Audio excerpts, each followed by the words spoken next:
Shalom. Puji Tuhan. Saya percaya bahwa kita semua ada dalam anugerah Tuhan yang indah. Dan selamat tahun baru bagi Bapak Ibu yang baru hari ini kita jumpa. Kiranya tahun yang baru penuh rahmat Tuhan dan kita semua terus dan semakin diberkati oleh Tuhan. Amin. Baik, Bapak Ibu yang dikasihi Tuhan, minggu lalu saya berbicara tentang Kejadian 1 pasal 1 ayat 1 dan 2 yang berbicara tentang pada mulanya. Saya memberi tema demikian, bahwa saya hanya mau mereview bahwa Allah adalah awal dari segala sesuatu. Berarti kita memulai bersama Allah, maka kita juga harus mengakhirinya juga bersama Allah. Poin kedua yang penting, bahwa hidup ini tidak dimulai dari kebetulan, tetapi dari kehendak Allah. Kita tidak tiba-tiba ada di dunia, tetapi itu kehendak Allah yang menghadirkan kita di dunia. Minggu lalu saya katakan, kalau Bapak Ibu dan saya ada di tahun baru, itu bukan kehendak Bapak Ibu, tapi itu kehendak Tuhan. Maka kalau itu kehendak Tuhan, pasti ada maksud Tuhan yang indah atas hidup Bapak Ibu. Yang ketiga, minggu lalu saya katakan bahwa kekacauan bukan akhir dari cerita kita. Kita tidak tahu sepanjang tahun ini seperti apa. Kita tidak tahu akan apa yang akan terjadi dalam setiap hidup kita. Tetapi itu bukan akhir daripada cerita perjalanan akan hidup kita. Karena Tuhan akan selalu mengerjakan hal-hal yang indah, yang lebih dahsyat di dalam hidup kita. Tetapi memang seringkali kita hanya melihat hal-hal yang berkaitan dengan beban. Nah, yang terakhir adalah kekosongan bukan tanda bahwa Allah tidak bekerja. Pada mulanya Allah menciptakan langit dan bumi. Bumi belum berbentuk dan kosong. Kalau engkau belum melihat tanda-tanda, jangan berkata bahwa Allah tidak bekerja. Kekosongan bukan berarti Allah tidak turut bekerja. Allah melakukan. Bapak Ibu yang dikasihi Tuhan, pagi ini saya mau bicara tentang 3 pasal di dalam Kejadian, pasal 3, pasal 4, dan pasal yang kelima. Kejadian pasal 3, pasal 4, dan pasal yang kelima. Namun demikian Bapak Ibu, saya ingin supaya hanya mereview tentang apa yang sebenarnya terjadi di dalam Kejadian pasal 3, pasal 4, dan pasal yang kelima. Saya beri tema untuk kita pagi ini adalah dari kejatuhan hingga harapan. Dari kejatuhan hingga harapan. 3 pasal ini saya akan mencoba membahasnya dengan ringkas dan singkat untuk kita bisa sama-sama pahami. Dari kejatuhan hingga harapan. Saudara-saudara yang dikasihi Tuhan, kalau kita lihat di dalam Kejadian pasal 3, maka kita akan menemukan di sana bahwa tentang Kejadian pasal 3 bicara tentang kejatuhan manusia ke dalam dosa melalui godaan ulang. Kalau kita baca sepanjang Kejadian pasal 3, maka kita akan menemukan bahwa ada manusia yang digoda oleh ulang, dan kemudian manusia itu tidak mengindahkan perintah daripada Tuhan dengan cara memakan buah yang dilarang oleh Tuhan itu. Yang pada akhirnya Bapak Ibu, manusia kemudian menyadari bahwa yang ia lakukan itu salah. Sebelumnya ia tidak sadar bahwa ia telanjang, tetapi ketika ia mulai melanggar akan perintah Tuhan, maka kemudian ia sadar bahwa ia telanjang, ia malu, ia melarikan diri. Tapi sebelumnya tidak. Itu sebabnya ayat yang menjadi bacaan kita pagi ini dalam Kejadian 3 ayat 15 menjadi satu titik balik yang sangat penting di dalam penyataan kasih Allah akan manusia. Nah Bapak Ibu, mari kita baca Kejadian 3 ayat 15 yang menjadi ayat utama kita dalam pembahasan kita pagi ini. Kejadian 3 ayat 15. Apa yang dikatakan di sana? Kalau sudah ketemu, mari kita baca sama-sama Kejadian 3 ayat 15. 1, 2, ya. Aku akan mengadakan permusuhan antara engkau dan perempuan ini, antara keturunanmu dan keturunannya. Keturunannya akan meremukkan kepalamu, dan engkau akan meremukkan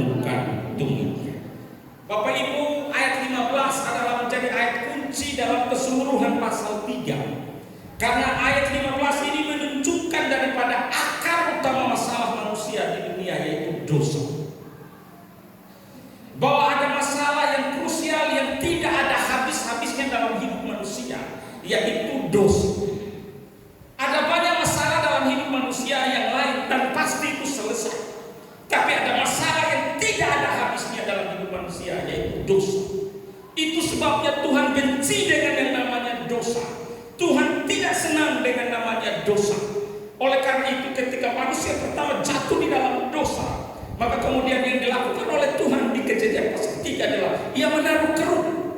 Ada api yang menyambar-nyambar di dalam dua pohon itu, pengetahuan yang baik dan yang jahat, supaya manusia tidak boleh mendekat. Karena memang Allah tidak suka dengan dosa. Itu sebabnya ayat 15 ini menunjukkan kepada semua orang di muka bumi bahwa masalah utama manusia adalah dosa. Karena itu dosa adalah satu kejahatan yang sangat besar di hadapan Allah.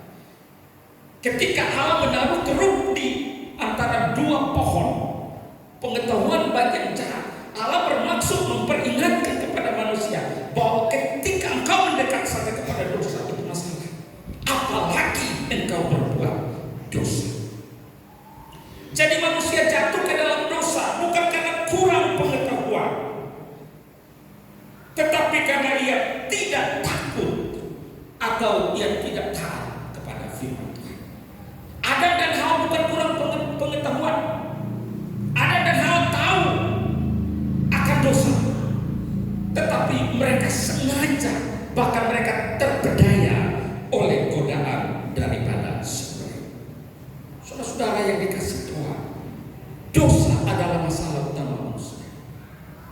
Sebaik-baiknya kita, sehebat-hebatnya kita, sebaik apapun kehidupan kita, ingat bahwa masalah utama kita adalah dosa. Maka ketika kita mulai ada dosa, maka ketika kita mulai jatuh di dalam dosa, maka ini tanda-tanda bahwa hubungan kita dengan Tuhan rusak. Hubungan kita dengan sesama rusak, tetapi hubungan kita dengan diri kita juga menjadi rusak. Relasi antara Tuhan dan manusia menjadi rusak. Hubungan antara manusia dan sesamanya menjadi rusak. Hubungan manusia bahkan dengan dirinya menjadi rusak. Kenapa? Karena dosa. Dosa membuat saudara minder atas diri saudara-saudara. Dosa membuat saudara merasa tidak mampu menyelesaikan apapun yang terjadi dalam hidup saudara. Dosa membuat saudara dan saya merasa terabaikan, tidak diperhatikan, tidak dipedulikan. Dosa membuat kita merasa tidak dianggap. Itu dosa. Itu sebabnya bahaya terbesar adalah kalau kita memelihara dosa di dalam hidup kita. Tema kita adalah dari harapan kepada pengharapan. Dari dosa kepada pengharapan. Saudara-saudara yang dikasih Tuhan, ini adalah akar masalah daripada manusia. Ketika manusia tidak taat kepada firman Allah, maka hubungannya dengan dirinya menjadi rusak. Apa hubungan yang pertama manusia sadar bahwa dirinya rusak? Sadar bahwa dia telanjang. Sebelumnya gak sadar apa-apa. Sebelumnya tidak tahu apa-apa. Berarti dia komunikasi sama pasangannya bebas saja, tidak ada rasa malu. Hubungan dengan Tuhan baik-baik saja, tidak perlu bersembunyi. Tapi ketika ia mulai tidak taat kepada firman Allah, maka hubungan menjadi rusak. Saudara-saudara, jangan pelihara dosa dalam hidup, karena itu akan merusak hidup. Dosa merusak 3 hal: merusak hubunganmu dengan Tuhan, merusak hubunganmu dengan sesama, dan merusak hubungan dirimu sendiri. Oleh karena itu jangan pelihara dosa. Apapun keadaanmu, apapun situasimu, jangan pelihara dosa. Ada orang berkata, kalau dosa kan gak kelihatan, kalau buat dosa kan hanya saya dan Tuhan. Waktu saudara melakukan dosa apapun itu, ada satu pribadi yang tahu, yaitu Tuhan. Oleh karena itu Tuhan benci dengan yang namanya dosa. Ini memang tahun baru, tapi siapa yang menjamin 11 hari ini saudara dan saya tidak berdosa? Jangan-jangan meskipun baru 11 hari, tetapi kalau kita kumpulkan, hampir dosa kita seperti 1 tahun. Oleh karena itu tidak ada seorang pun yang kebal tentang dosa. Maka dosa adalah permasalahan yang sangat serius di hadapan Tuhan. Namun ketika manusia jatuh dalam dosa, Kejadian 3 ayat 15 berkata, ada harapan, ada janji keselamatan di ayat 15 yang barusan kita baca. Apa janji itu? Apa yang dikatakan di sana? Keturunannya akan meremukkan kepalamu dan engkau akan meremukkan tumitnya. Ini berbicara tentang satu istilah di dalam iman Kristen yang bernama proto-evangelium. Injil yang pertama, janji keselamatan yang pertama, itu proto-evangelium. Janji keselamatan yang mula-mula pertama kali muncul, yang Allah sendiri yang sampaikan. Engkau akan meremukkan akan kepalanya, bahwa penyelamatan itu akan melalui seorang wanita, Maria, yang akan meremukkan iblis, akan menghancurkan iblis melalui keturunan seorang wanita yang kita kenal bersama-sama barusan kita rayakan, yaitu Kristus atas kelahiran.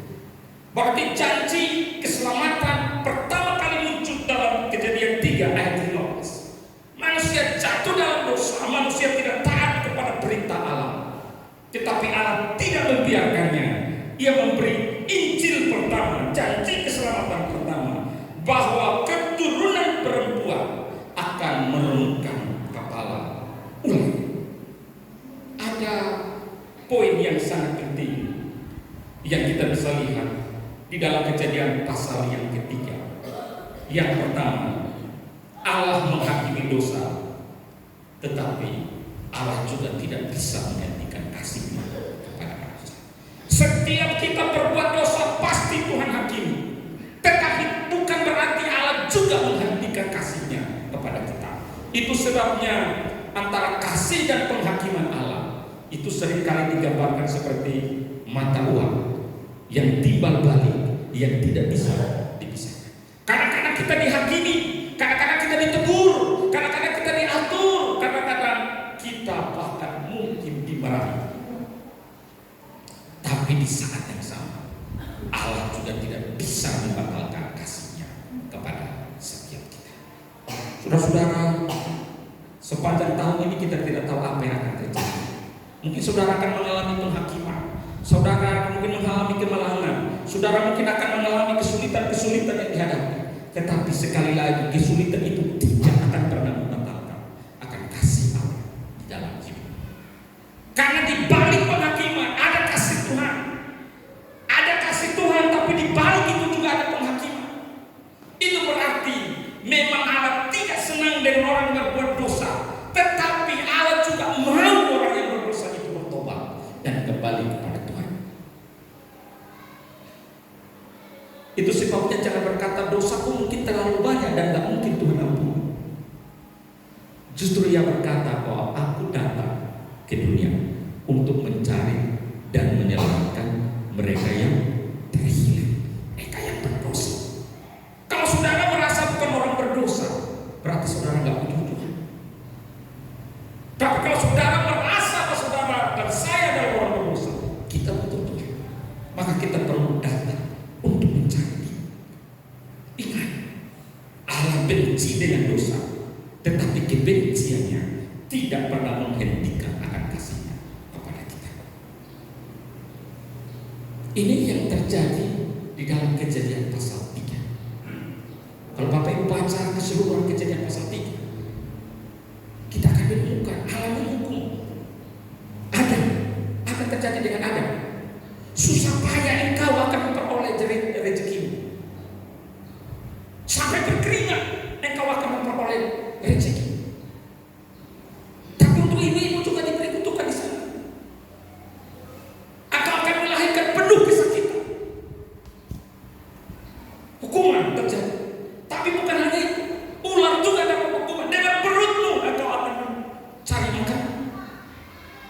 Saya tidak bisa membayangkan dulu tuh ular itu modelnya seperti apa. Berarti sebelum dikutuk mungkin gak mencela dia. Berarti dulu kalau belum dikutuk, wanita melahirkan sampai ketawa-ketawa, sampai bercanda mungkin. Sebelum kita kutuk, orang mencari rezeki mungkin sangat mudah. Mungkin sangat mudah. Tapi Bapak Ibu bisa perhatikan di sana bahwa dosa mengakibatkan penghukuman, hukuman, kutuk terjadi. Ular kena kutuk, laki-laki kena kutuk, perempuan kena kutuk, tanah juga kena kutuk. Tanah hanya menghasilkan semua Tuhan. Dan kalau kita lihat Kejadian pasal 3, kalau semua sudah dikutuk, mau jadi apa? Tetapi ayat 15 Kejadian 3, Allah meskipun menghukum manusia, tetapi Ia tidak bisa juga membatalkan akan kasih. Ia menghukum, tetapi Ia juga mau mengasihi. Yang buat salah tetap dihukum, tetapi Ia juga tetap mengasihi orang yang buat salah. Itu berarti sesalah-salahnya kita, Tuhan tetap mengasihi.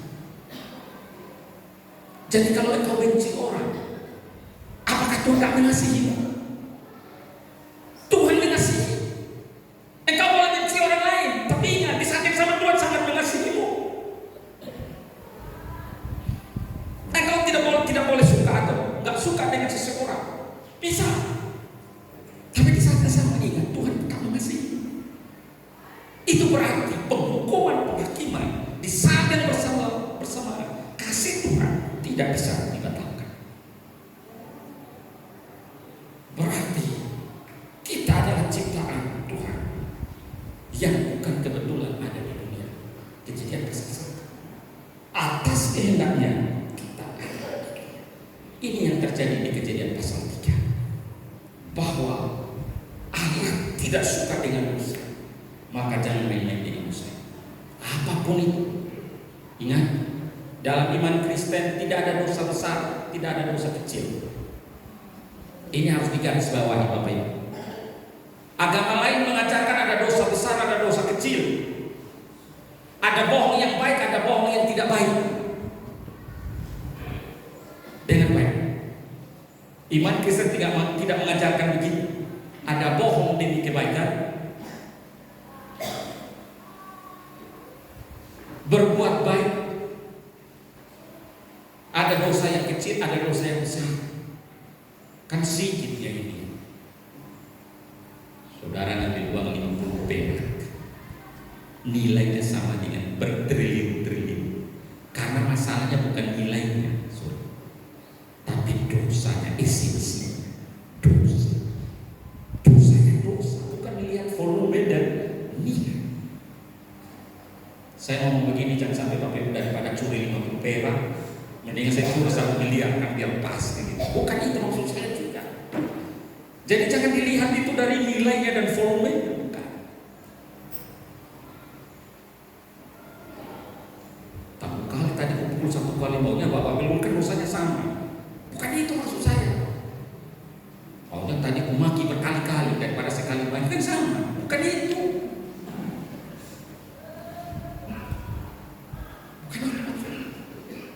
Sekali engkau berbuat salah, itu dosanya sama. Tapi ingat, meskipun engkau sedang ada dalam penghukuman, penghakiman, dan kutukan sekali, itu juga tidak pernah membatalkan kasih. Itu yang terjadi di Kejadian pasal 3. Itu berarti tema kita dari kejatuhan hingga hari. Engkau mungkin jatuh berkali-kali dalam banyak hal. Kita baru 11 hari ini. Mungkin Bapak Ibu sudah jatuh berkali-kali dalam mulut, dalam pikiran, dalam perkataan, dalam tindakan. Engkau boleh jatuh berkali-kali. Tapi ingat, tetap ada harapan. Karena Tuhan tidak bisa membatalkan akan akan janji-janjinya untuk kita. Mari kita lihat Kejadian pasal yang keempat. Kejadian pasal 4 berbicara tentang dosa jika tidak dihadapi akan berkembang dan akan menguasai hidup seseorang. Dosa kalau tidak cepat dihentikan itu akan berkembang. Dosa kalau tidak cepat ditanggulangi, dosa kalau tidak cepat dihentikan, maka dosa itu akan menguasai akan hidup seseorang. Kalau kita lihat Kejadian pasal 4, kisah tentang Kain dan Habel. Kain tahu dosa ada di depan matanya, tapi dia tidak mau menghentikan dosa. Akhirnya dosa itu berkembang, mulai dari iri hati, mulai dari sakit hati, berkembang kepada apa? Pembunuhan. Jadi dosa itu harus dihentikan. Dosa jangan biarkan berkembang. Jangan biarkan dosa menguasai akan hidup kita. Kain tahu tentang kebenaran. Kenapa? Karena mereka dua-dua diberi kesempatan untuk memberikan persembahan. Dua-dua melakukan. Mereka tahu mana yang benar, mana yang tidak. Tahu kebenaran. Tetapi dua respon yang berbeda. Ketika kebenaran itu dinyatakan, Kain menolak. Kain tidak terima mana yang benar. Kain tidak bisa menerima hasil yang ia kerjakan. Mengerjakannya yang penting jadi, tapi berharap hasilnya maksimal. Ketika diberi penilaian, ia tidak terima hasil. Kain menolak yang benar. Dosa mengintip di depan pintu dan akhirnya melahirkan pembunuhan. Saudara-saudara, poin pentingnya adalah dosa selalu ingin berkuasa jika tidak ditaati. Dengar baik. Dosa selalu ingin berkuasa dalam hidup seseorang jika dosa itu tidak cepat dihentikan. Saya ulangi, ini penting. Kejadian pasal 4 berbicara dosa harus cepat dihentikan. Karena jika tidak cepat dihentikan, maka dosa itu akan menguasai akan hidup seseorang. Dosa selalu ingin berkuasa jika tidak cepat diselesaikan. Saudara yang suka sakit hati, kalau nggak cepat diselesaikan, dia akan berkuasa atas hidup. Saudara yang suka mengomel, tidak cepat hentikan ngomelnya, ngomel itu menguasai saudara. Saudara yang suka bohong, tidak cepat menyelesaikan bohong, tidak menghentikan bohong, maka saudara akan tergenang dengan pribadi yang suka berbohong. Karena dosa akan menguasai.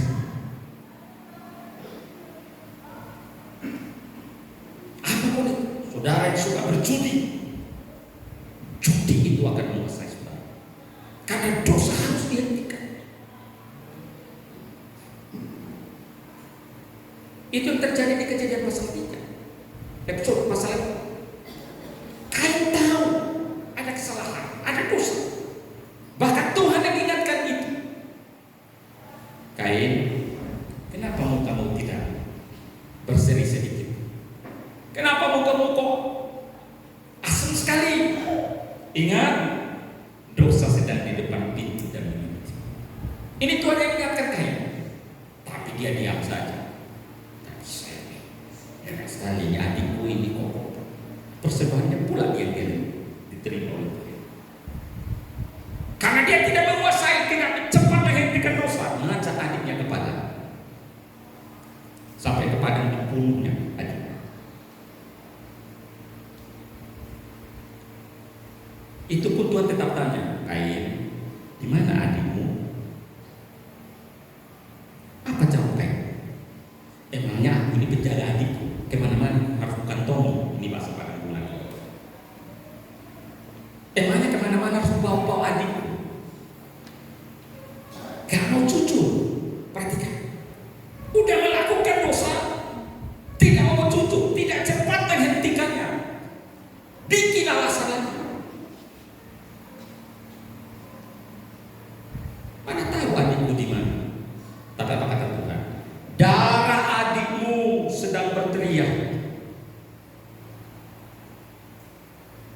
Saudara, dosa selalu ingin menguasai hidup seseorang.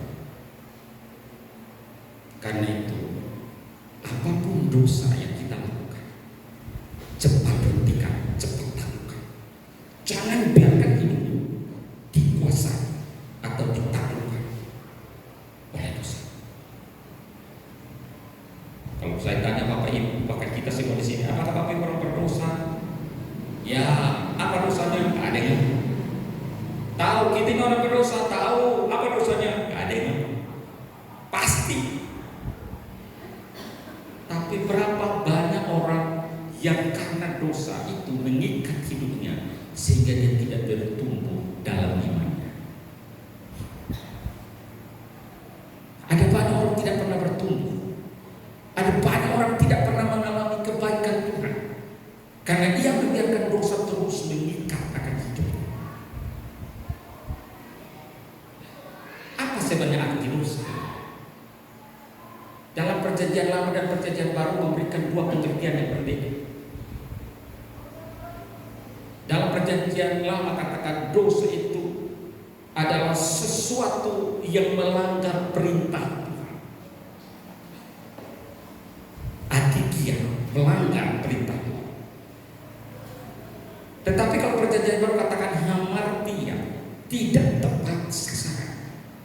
Berarti bukan hanya tidak melakukan perintah atau menolak perintah, tetapi sudah lakukan, tapi kalau tidak pas, tidak tepat sasaran, itu dosa juga.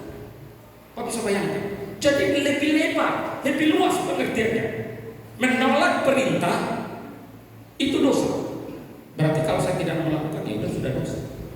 Tapi yang lebih bahayanya lagi adalah dosa adalah tidak tepat sasaran. Berarti seperti panah, ada target di sana. Misalnya itu kan ada angkanya kan, 10 misalnya, itu betul-betul ditarget. Berarti yang maksud hamartia tidak meleset, harus pas ke angka 10. Berarti kalau keluar dari 9, salah, meleset. Itu berarti apa yang Tuhan mau? Kalau ada dosa cepat selesaikan. Ada suami istri yang masih marah sampai sekarang, baru tanggal 11. Baru tanggal 11 ada suami istri yang marah. Ada yang katakan cepat selesaikan. Karena mungkin engkau sedang berdoa, Tuhan tolong saya, Tuhan tolong saya. Tapi Tuhan bilang salah kamu, gak pas sasaran, meleset kamu.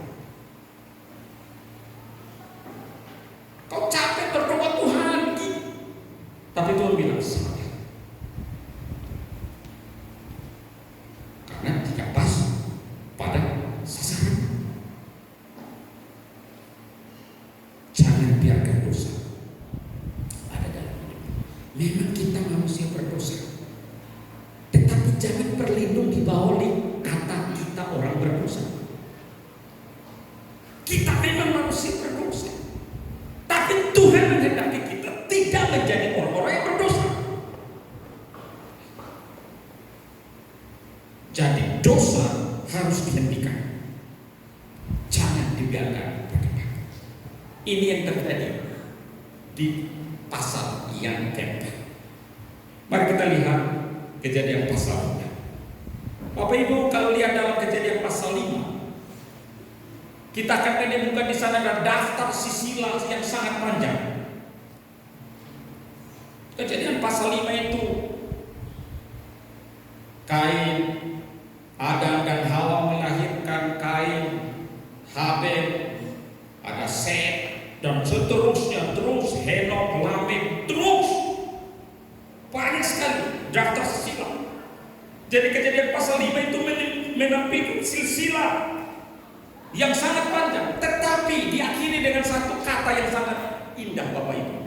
Kalau Bapak Ibu perhatikan dan Bapak Ibu rajin membaca Alkitab, sepanjang kitab Kejadian pasal 5, di akhir daripada setiap silsilah lahir sekian tahun, selalu diakhiri dengan kata apa? Lalu ia mati. Perhatikan Perhatikan Kejadian pasal 5. Semua nama-nama orang itu nanti di akhirnya katakannya apa? Lalu ia mati. Mau siapapun itu. Bapak Ibu kalau lihat dalam Kejadian pasal 5. Setelah Kain berumur sekian tahun, lalu mati. Semuanya ujungnya lalu mati. Itu berarti hidup ini akan berakhir. Jadi selama hidup jangan hanya ingat hidup, ingat matinya juga. Banyak orang hanya hidup tapi lupa ingat matinya nanti. Mumpung masih di dunia, yang diingatnya hidupnya, tidak usah pikirkan matinya. Mau berapapun tahun yang kau hidup, di akhir dari Kejadian pasal 5 setiap nama-nama yang dibuat silsilahnya itu ujungnya dari kalimat itu apa? Lalu apa? Ia mati. Berarti selama kau hidup pikirkan juga kematian. Karena kalau hanya pikir hidup enak terus, lupa mempersiapkan diri untuk nanti. Makanya kalau anak-anak itu ulang tahun senangnya luar biasa karena dia berpikir tambah besar. Betul kan?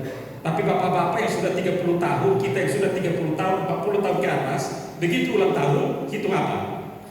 Hitung mundur. Betul kan? Kalau udah 30-40 tahun, bertambah usia mulai hitung mundur. Bukan senang lagi, tapi berapa kalender lagi yang tinggal. Ya kan? Tapi kalau banyak diri anak-anak muda ini, kalau boleh masih panjang. Tapi kalau sudah 30-an tahun ke atas, 40-an tahun, hitungnya hitung mundur ya. Maka sering-seringlah baca Kejadian pasal 5 supaya tahu. Kalau kita baca Kejadian pasal 5, umur manusia ratusan tahun, di atas 100 semua. Bahkan itu salah yang paling panjang umurnya di dalam Alkitab 900 berapa? 969. Ada nggak manusia sekarang umurnya segitu? Kira-kira dia mau nggak umurnya segitu? Sekarang 60-70 tahun rasanya ngos-ngosan kan? Udah merepotkan kan? Tapi bayangkan 900. Itu berarti Kejadian pasal 5 sedang mengingatkan manusia bahwa ingat, engkau hidup sebaik apapun hidupmu, seburuk apapun hidupmu, ingat akan mati. Namun Bapak Ibu, kalau Bapak Ibu cermat, kalau kita lihat Kejadian pasal 5 dari sekian daftar silsilah yang semuanya diakhiri lalu ia mati, ada satu nama yang cara matinya agak unik, yaitu siapa? Dari sekian nama silsilah yang ada, Henok dikatakan di sana. Dari semua daftar panjang yang ada, tiba-tiba sampai kepada Henok di sana dikatakan, ia adalah orang yang hidup bergaul dengan Allah dan tidak mengalami kematian biasa seperti silsilah-silsilah yang itu. Yang lain berumur sekian lalu mati. Tetapi Henok ketika berumur 300-an tahun, di sana dikatakan ia bergaul dekat dengan Tuhan.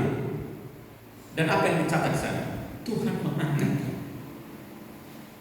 Ia tidak mengalami kematian seperti daftar-daftar yang lain. Berarti ia tidak mengalami kematian biasa sebagai manusia. Sebenarnya ini gambaran Bapak Ibu, secara tidak langsung mengingatkan akan kita bahwa kalau engkau dekat dengan Tuhan, kematian itu tidaklah sesuatu yang menakutkan.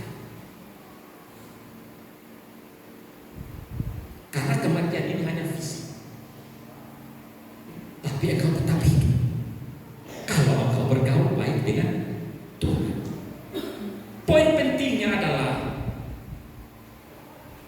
dosa bisa membawa kepada maut, tetapi ketaatan membawa persekutuan dengan Allah.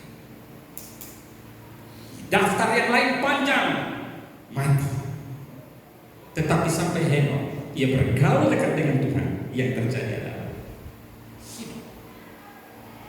tidak mengalami kematian seperti manusia biasa. Ketika Kristus mati di atas kayu salib dan menebus kita, di sana dikatakan kita adalah ciptaan baru. Yang lama sudah berlalu, sesungguhnya yang baru sudah datang. Saudara dan saya adalah ciptaan baru yang sudah diperbarui di dalam Kristus Yesus. Karena itu, saudara dan saya tidak perlu takut menghadapi kerasnya dunia. Sesulit apapun dunia ini, penting sekali untuk terus bergaul akrab dengan Tuhan. Amin. Orang boleh berbuat dosa di sekitarmu, tetapi itu tidak boleh menghalangi engkau untuk bergaul dekat dengan Tuhan. Kalau engkau duduk di dalam kumpulan pembunuh, jangan juga engkau ikut jadi kumpulan pembunuh. Nah, seringkali memang di dalam kitab Korintus katakan pergaulan yang buruk merusak kebiasaan yang baik. Betul ya? Di dalam kitab Korintus. Kalau kita bergaul dengan orang yang baik, lama-lama kita jadi orang baik. Bahkan ada story-story atau caption atau quote yang sering dikatakan, kalau hari ini kau kumpul dengan 4 pengusaha, besok engkau adalah pengusaha selanjutnya. Pasti kau orang yang pilih. Itu sering gitu. Betul. Kalau kau kumpul dengan pembunuh 3 orang, besoknya kau pembunuh yang keempat.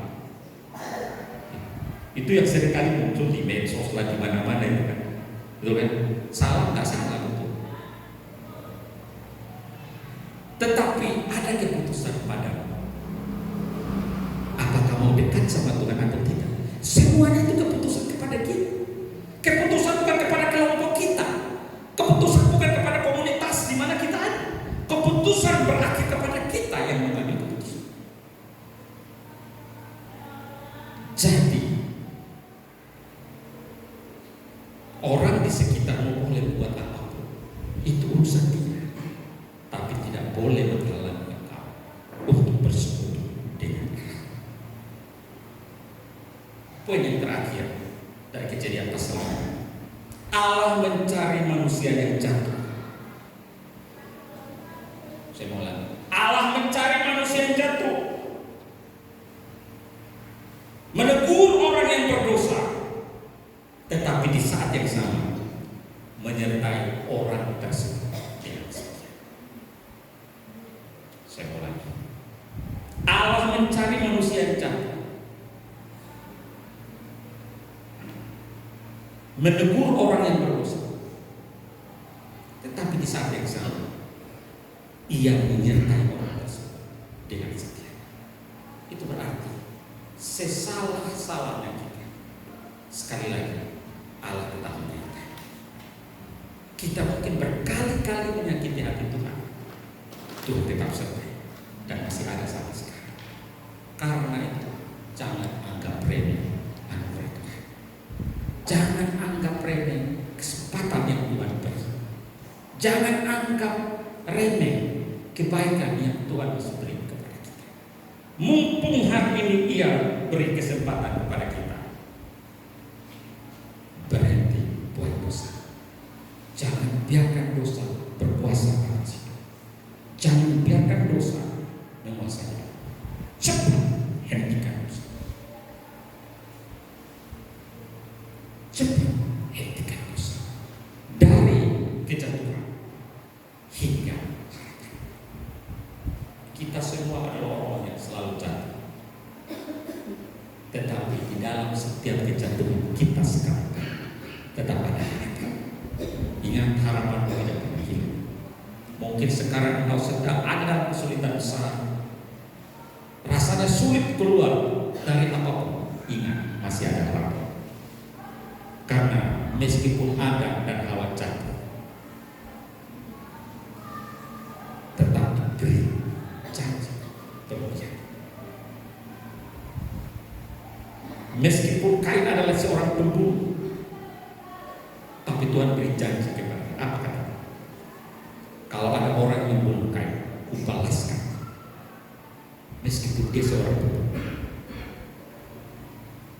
Berarti Tuhan butuh setiap kita. Kenapa? Karena Dia menjadikan kita. Ingat Kejadian 1:26. Ia menjadikan kita segambar dan serupa-Nya. Berarti kehadiran kita di dunia bukan karena kebutuhan. Apa yang sedang Bapak Ibu alami pagi ini? Ingatlah, masih ada harapan. Dan harapan itu bukan datang daripada orang lain, tapi dari pribadi Tuhan. Yang Dia minta kepada Bapak pagi ini dan saya adalah 3 hal. Berhenti berbuat dosa. Berhenti berbuat dosa. Apapun itu. Yang kedua, taatilah perintah Tuhan. Apapun perintah, taatilah.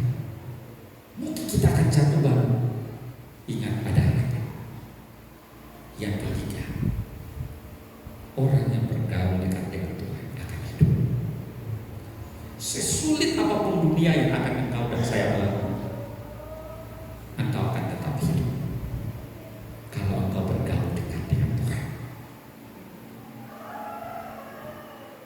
Jadi tidak usah perdulikan orang di sekitarmu yang mengganggu engkau untuk jauh dari Tuhan.